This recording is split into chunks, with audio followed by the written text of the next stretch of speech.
How beautiful today is back in the Frostland. And I'm coming to you all with something a bit different this time from the archives of a collection of information that I've been storing over the past few months, weeks, days, approximately approaching a year. Now, going on to Reddit and Discord, over the past few months, as I said, in the years and days, I've come up with a few ideas. But here's one from the community. A suggestion for 11-bit: stop automatically turning up the power level after researching it. So basically saying, hey, please allow us to have the chance to have some ability to turn down and up the consumption of the generator as the time deems necessary within the playthrough. However, we're moving on from that particular suggestion to a couple of my own. And based on some things a few people answered or asked within the, as I like to call it, the suggestion box of the Discord area. People asked the question about trade and raiding and the ability to construct cities on a larger region map. Over the past few days, weeks, hey, what's up, man? How you doing? Thanks for tuning in, much appreciated. This time we're talking about some ideas for DLC and more of things that are currently in game but not really touched upon or seen. So I was saying raiding, trading, and city construction and non-playable cities. Non-playable cities exist within the game itself. However, people are saying the engine can't handle this, the engine can't handle that. But I don't think that's the case. Eurik, thanks for commenting. Much appreciated. You can share your ideas. Back to what I was saying now. We all know that the Frostpunk universe and the development of the game, that they have the ability to allow us to do a number of things. A couple of these things are the ability to set up trade routes. The thing is, it's a manual system, and this is not some hocus pocus that I invented or some fantasy. It's something that exists currently in game. Only it is story driven, and it's locked away behind a specific mechanic within specific scenarios. So spoilers ahead, if you have not played the full game, you can skip this part and continue on after. This probably lasts about 1 to 2 or 3 30 seconds or less.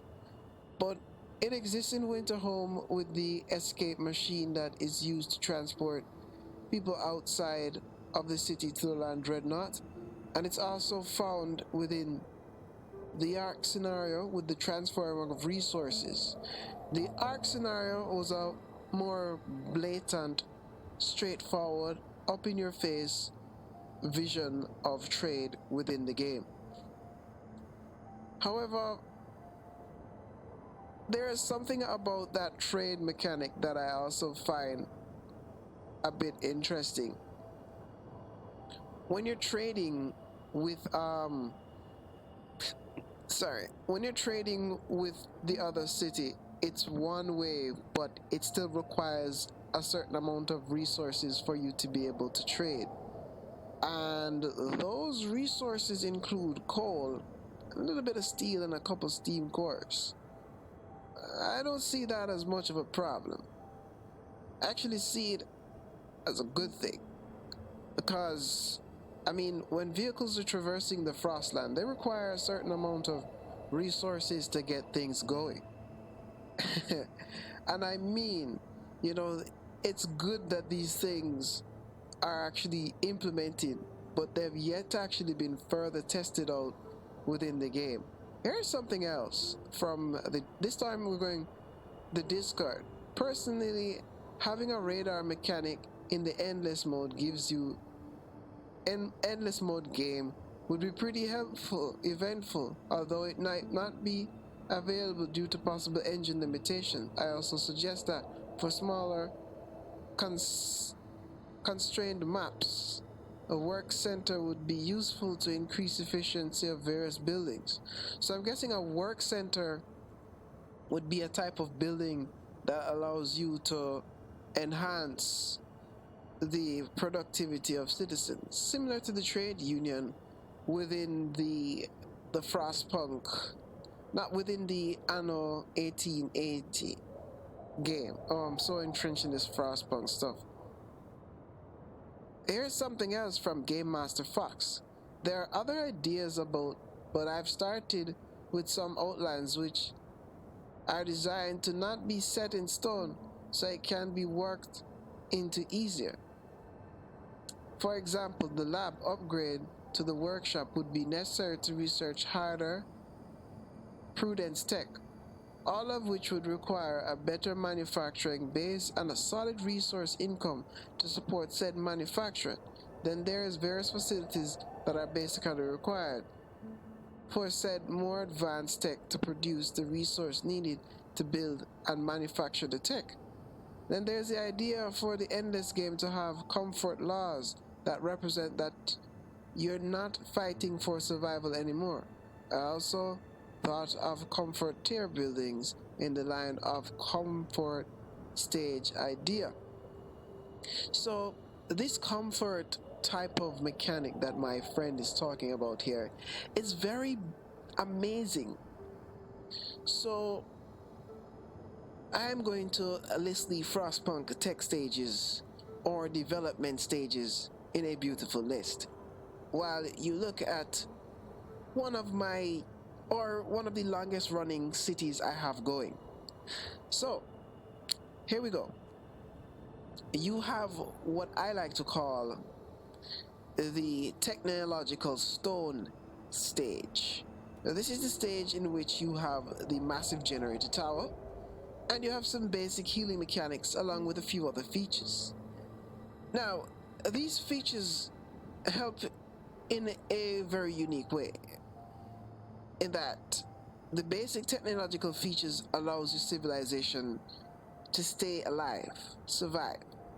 But after you've reached a certain level where you can basically survive the storm to a larger extent, you know, it allows you to think about other things. So comfort laws. Let's expand upon comfort laws. A lot of the times when a city reaches or a civilization reaches a certain point where the environment around it is no longer a hindrance to its survival, we can look into it actually having the capability of reaching a level where it's less about survival and more about exploration and comfort. And so comfort laws would be, in a sense, a set of laws that would enable the player to actually enact or deregulate or abolish certain laws. Now, these fundamental laws would include child labor, and they would also go on to include, I'm thinking, give me a second. So, child labor, and then you would have to include the work overtime, and to an extent, you could even go all the way up to the faith tree, and after passing the supreme leader, you can also pass the Democracy Laws Act, where you can have an acting subordinate that can represent you within the city. after a period of time, and this particular individual can then supervise the city. So you have a physical representative. In addition to that, you also have the law that says citizens must be given the ability to have more heated and comfortable housing. So what this means is that housing reaches a next tier of insulation, and this insulation reaches probably about less than 20 degrees Celsius or whatever it is in Fahrenheit. And this temperature allows you to construct buildings that are more suitable to habitation by individuals. That would also result in them feeling more comfortable and allowing you to focus less on the survival of the citizens and more on exploration. So, a progression tree type system in the terms of luxury and comfort and technological advancements in city survival and storm preparation would go a long way, along with technologies set up to allow exploration. The exploration aspect of the game could come in the form of a specific quest requiring you to restructure or renovate or construct a garage which could then house a land dreadnought within it. Upon the construction of this land dreadnought, legacy excavation mechanics would then become essential in finding rare materials to prevent the extinction or destruction of your city. In addition to that, having the comfort system set up, it would also be intriguing to allow you to occupy at least 3 other zones within the Frostland, either creating a over the Frostland bridge between it or a underground rail system. Now, what could this underground rail system actually do, or what would it look like? What are the benefits of creating such a system? And in essence, going along the question of asking, would this system actually make sense? How would we actually run it? Well, we could probably make use of already existing tech. For example, the I'm thinking the wall drill could also be repurposed along with another section like a outpost upgrade. So you have a smaller machine like what we see in the winter home scenario.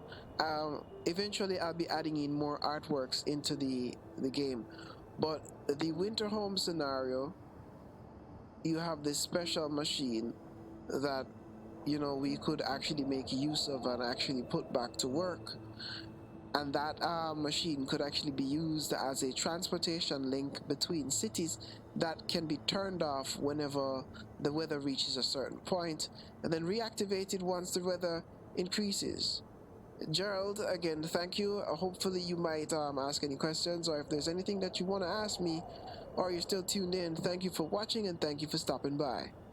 Right, so this technology, as I said, if it works out, or if they're able to implement comfort laws and technologies, and they upgrade to the, as I would call it, workers or workstation or workshop, would actually enhance gameplay and increase player enrichment. Let's see if we can pull up some schematics of a workshop.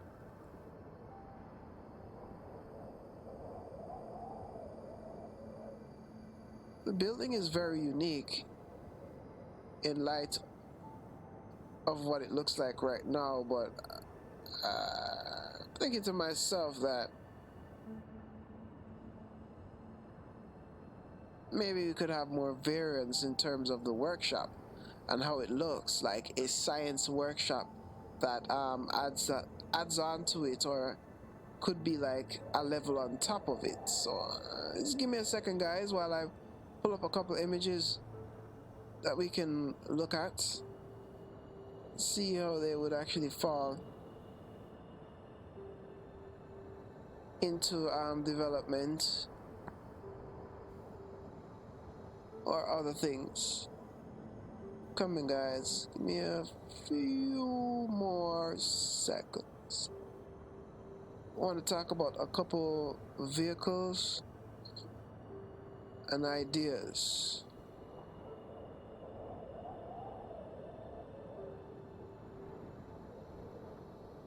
Ah, this is the perfect one to actually go with it.